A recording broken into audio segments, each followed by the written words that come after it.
justice? What is mercy? Where's the sacred and the holy?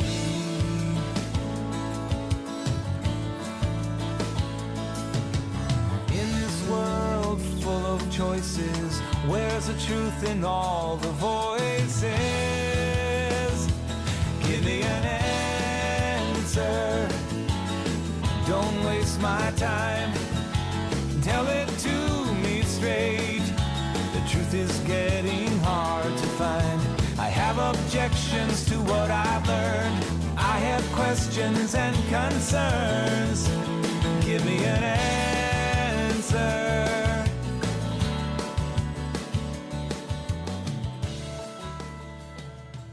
Some are chosen before the creation of the world to be saved.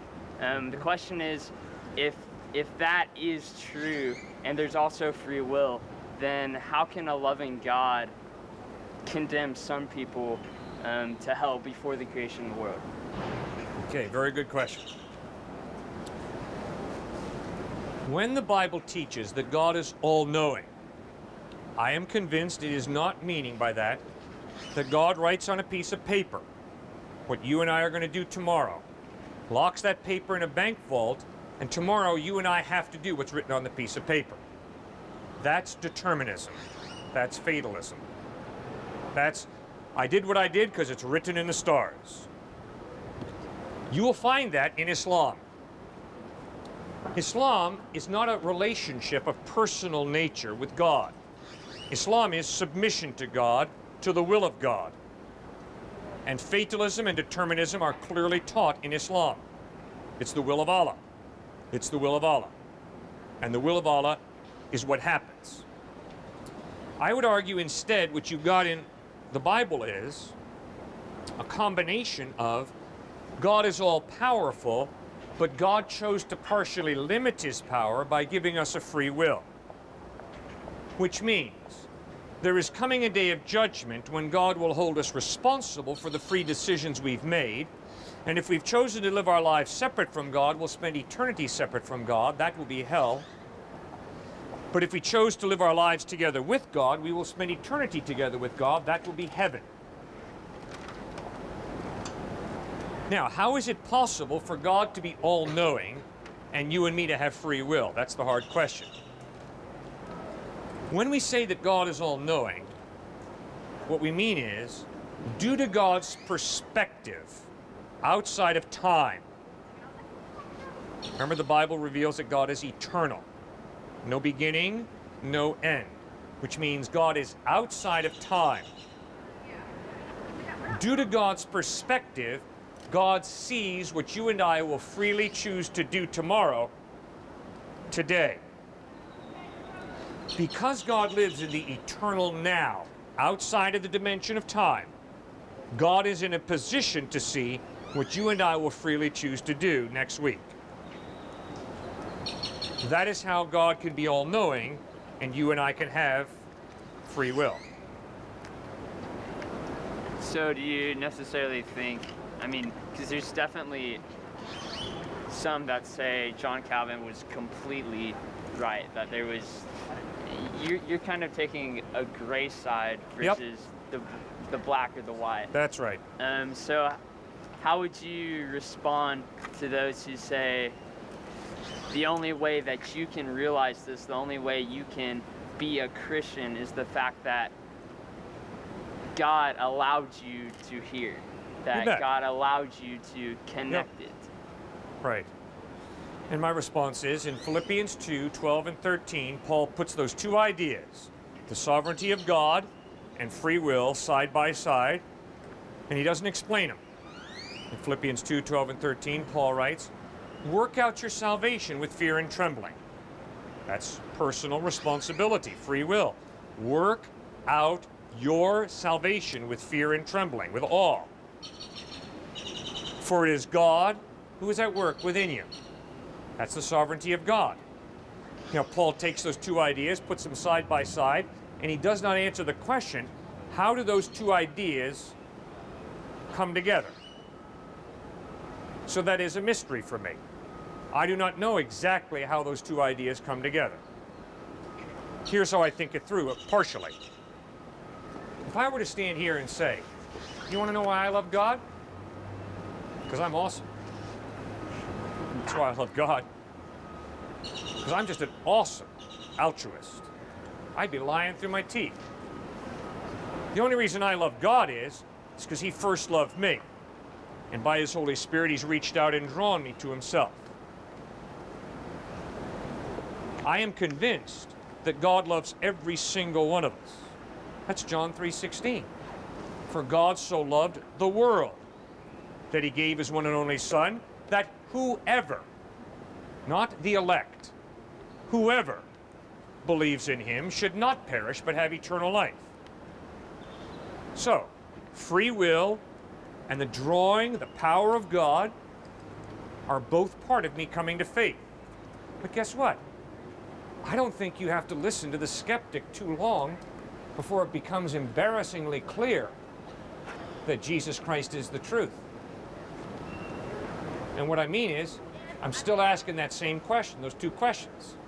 If you reject Christ, who or what do you believe?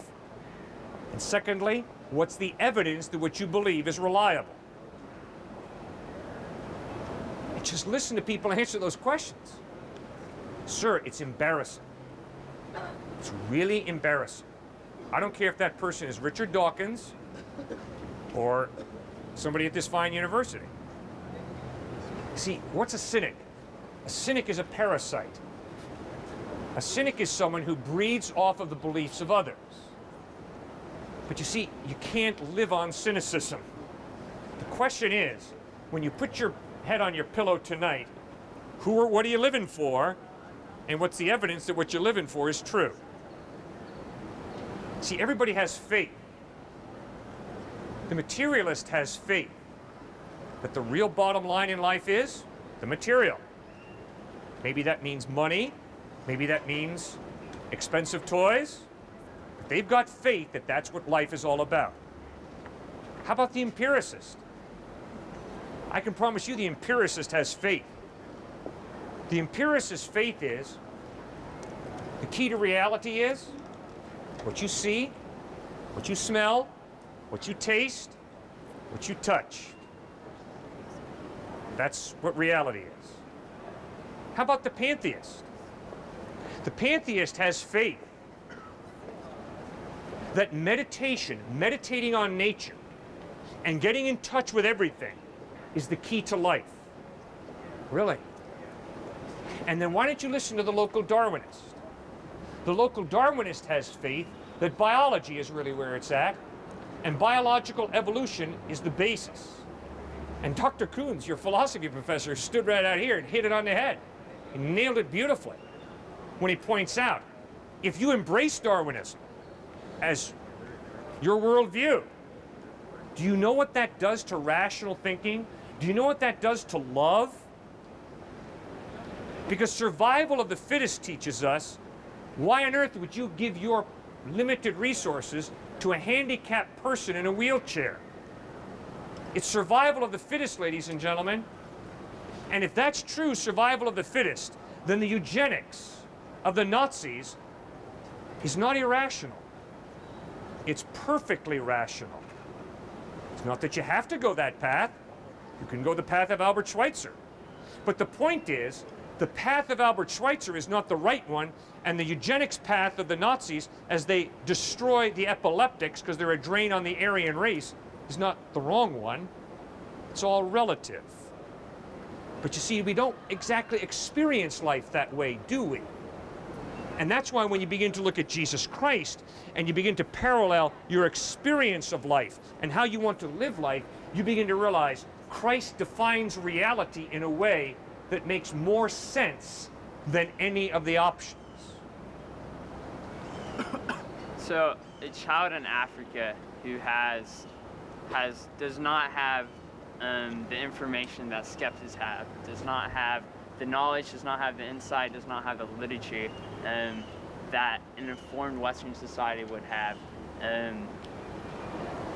If they've never had that, Yep. and they die, Yep. say they die at 5 years old Yep. because no one gives them food. Yep. First off, how does a loving God let that happen? But more importantly, my question is,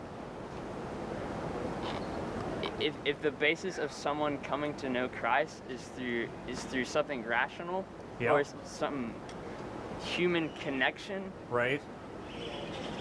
then how can a loving God give us the ability to be influenced by the other rational, and then at the same time give others the inability to have his rationale to influence us towards him? Okay, I like the way you think. Great questions. First of all, let's talk about that child in Africa. I am deeply, deeply offended by the anthropology professors here in the United States who insist that the reason that Africans believe in Jesus at the numbers that they do is because of colonialism. That is such a bigoted, racially prejudiced view of Africans. It's sick. Africans don't believe in Jesus because they're so dumb that they believed the lies of white colonialist, imperialist people.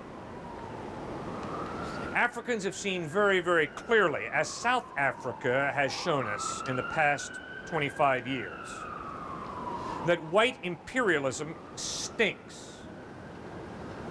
But Jesus was not a white imperialist or colonialist. And Africans have put their faith in Jesus Christ by the millions, not because they're dumb, uneducated nitwits, but because they are very, very wise in refusing to allow a white racist colonialist to turn them off to the true Jesus Christ, who did not have a racist bone in his body. And obviously, there are far more committed followers of Jesus Christ in Africa than there are in Western Europe and the United States put together. Africans have seen the evidence is Jesus Christ meets me at the deepest level, and I'm putting my faith in him. Second point you raised. What about those who've never heard about Jesus Christ? How is God going to judge them? I do not know, because Jesus never specifically addressed the question. So I can't make up an answer and be honest. But Jesus and the Bible make 5 points that apply to your excellent question. First point, God is just, meaning by that, nobody's getting ripped off. Second point, the only reason people go to hell is because they choose to live their life separate from God. And on the day of judgment, God will grant their request, and they'll spend eternity separate from him. Third point, the Bible insists there are going to be a truckload of people in heaven who never heard the word Jesus. Hebrews chapter 11 lists some of these people by name. Abraham, Isaac, Jacob, Rahab, a Gentile prostitute. Obviously, none of those folks ever heard about Christ. They were born hundreds of years before him. But in humility, they put their faith in God to the best of their ability. Fourth point, the only reason those folks are going to be in heaven, the only reason any of us will be in heaven, Jesus insisted, is because he bled and died on a cross to pay the penalty for human sin, wrongdoing, evil. And fifthly and finally, although I do not know specifically how God will judge those who have never heard about Christ, I do know that all of us here have more than ample opportunity to read the Gospels for ourselves to check out Jesus. We are responsible for what we do with Christ. And please don't try and convince me that if you're going to spend 4 years at this fine university to spend at most in a 60-year career, please don't try and convince me that you don't have time to check out Jesus Christ and eternity. If you're going to spend 4 years of your life preparing for at most a 60-year career, in light of the fact that you're going to be dead a lot longer than you're going to be alive on this planet sucking wind, don't you think it might be wise to check out eternity? And Jesus did say, I am the resurrection and the life. He who believes in me will live even though he dies. And then he backed it up with an historical resurrection. And guess what? If you don't check out Christ very carefully, I think you and I know why. Because you don't want to. And I understand that, but let's just be real honest. And if you buy any life insurance policy, please don't tell me you're not interested in the future. You've been discussing that if we believe in an objective morality, then there must be God. Correct me if I'm wrong. That's something that you believe. It's not just what I believe. That's fine. No. It's what a tremendous number of atheist philosophers have pointed out. But that if there is no God, there's no objective morality. If there is objective morality, it points to some type of moral lawgiver. May I make a quick statement, and then perhaps we can have a dialogue on that subject? No, make a long statement. Go right ahead. Right. Okay, so one Christian, a philosopher from history, Immanuel Kant, made an argument to specifically address your argument here, which said basically that in order to have an objective morality, do you need a God to do it? He wanted to answer that fundamental question. Do you need a God to have an objective morality? And he answered by creating the categorical imperative, which basically had two general tenets, which was if you were to make an argument about what is moral, it has to, one, not use a person as a means to an end, which is a reasonable assumption about what you might do to another human being. And the second was that it had to be universal. He made those two basic assumptions, and then if you use that as your basic concept, you can have an objective morality, an objective system that everyone can generally agree on. So for example, we would all agree that killing is wrong because it uses another person as a means to an end, and it's universal. You just shouldn't ever do it. And then you know, take for example another form that you could look at in terms of morality. Should you give to charity? Right? You can't consider it an obligation to give to charity because if everyone worked for the poor, nobody would make food and everyone would die. So the idea is that you can use that system to create an objective form of morality. Now, keep in mind, this person was a Christian. He just wanted to answer the fundamental question, do you need a God to have an objective form of morality? And that was his position. So again, I'm hoping to have a dialogue on this. How do you feel about First, you tell me, do you think Kant succeeded at giving a legitimate basis for a moral absolute by the categorical imperative? Do you agree with Kant? I believe it's a good argument. And, do you agree with it? And I do agree with it. Okay. So you think that there are moral absolutes? I believe there are moral absolutes. I'm not going to come down on how I feel about God. I'm just going to say I believe there are moral absolutes, and I don't think that God needs to have anything to do with it. And the basis of those moral absolutes, one more time?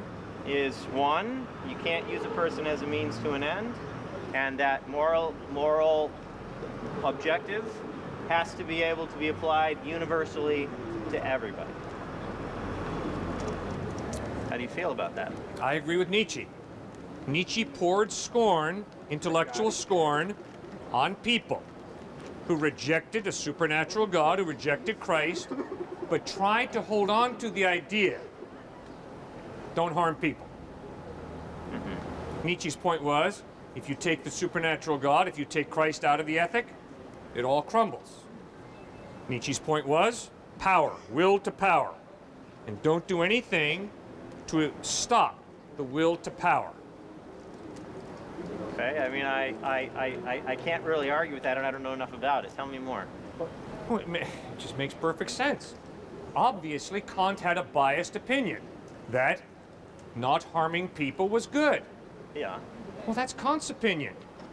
Yeah. Sir, well, if I have 60 to 80 years on this planet, and if I want to have a vacation house in the mountains and one on the seashore, yeah, why shouldn't I steal your stocks and your money so that I can realize my dream of having two vacation houses? Because it takes advantage of another person's work, uses another person as a means to an end, and if we all did it, we'd all be stealing from each other all the time.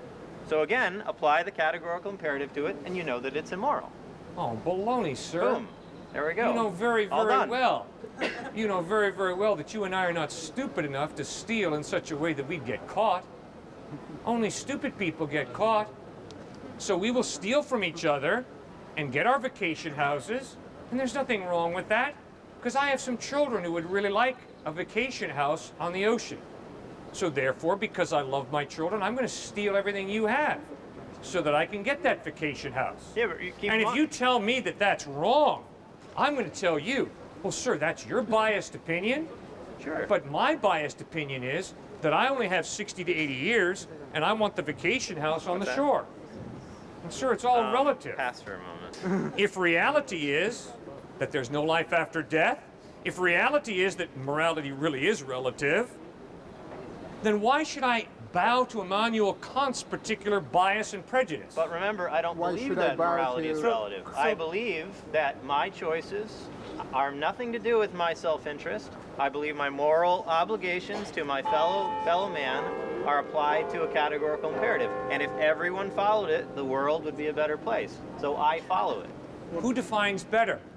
I define it as better as not using a person as a means to an end. Good. And it can be applied universally. Good. And I That's define how a better define it. world, and I define a better world as the world where I have a house on the ocean so that my children and I can enjoy the vacation house. And And if I I have- got to get it by stealing from you, who are you to tell me that that's wrong? It's And not you wrong. can have that morality, and I can have this morality, but I don't need a God in order to follow my form. But it's Oh, not an you can objective follow whatever morality you want to. We both have that And freedom. I can follow whatever morality I want to.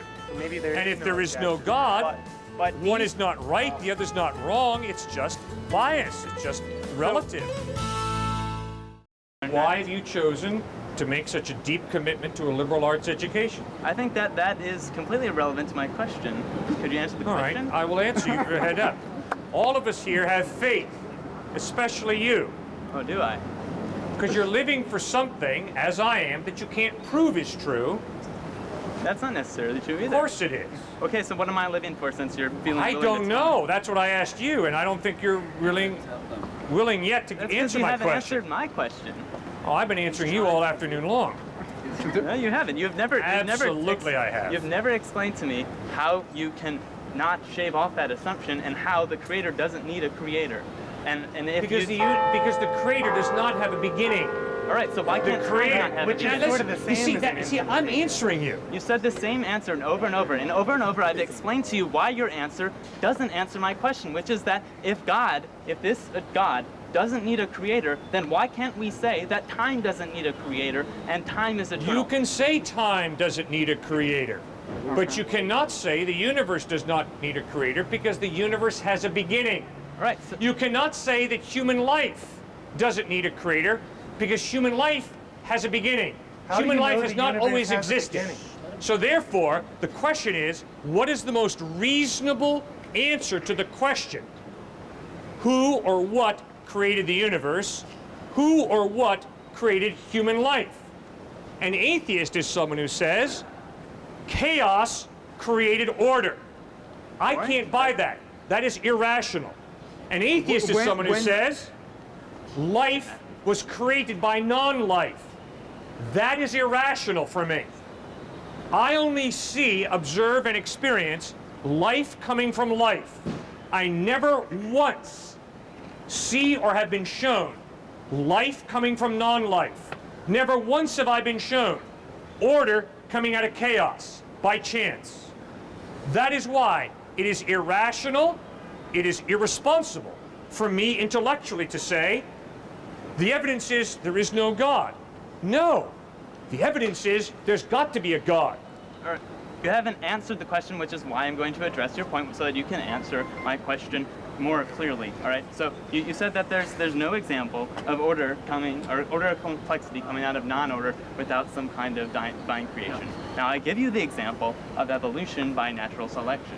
Over time, a single-cell organism developed through a process of natural selection, which is that the most fit, the most able to reproduce, survived, and over time, qualities evolved which led us over time to become what we are today. That is an example of a very non-complex organism, which is a single-cell organism, evolving by natural selection without God, without a creator, You don't know that? no, I'm saying You don't know that. within the sphere of the time where this single-cell organism evolves over billions and billions of years into me. What I'm saying is that is an example of something that went from simple to complex. Without God. Without God. How do you know that? Because evolution by natural selection is a natural process. And How a do you natural know that? process is not It's a supernatural. proven fact. No, it is not proven scientific- that there's no intelligent mind behind the process. That- See, sir, that's not a scientific it's also question. not That's a proven- philosophical question. So you've got to argue with me philosophically. You can't go back using science. Yes, I can. No, God is not a scientific question. I'm giving you... God is a philosophical, theological question. Not a scientific question. You asked for an example of something that came from simple... And you've not given it to me. Right, I have. No, you've not. Within the sphere of the natural reality, right? I think we can all agree that 4.5 billion years ago, when the first single-cell organism existed, there was...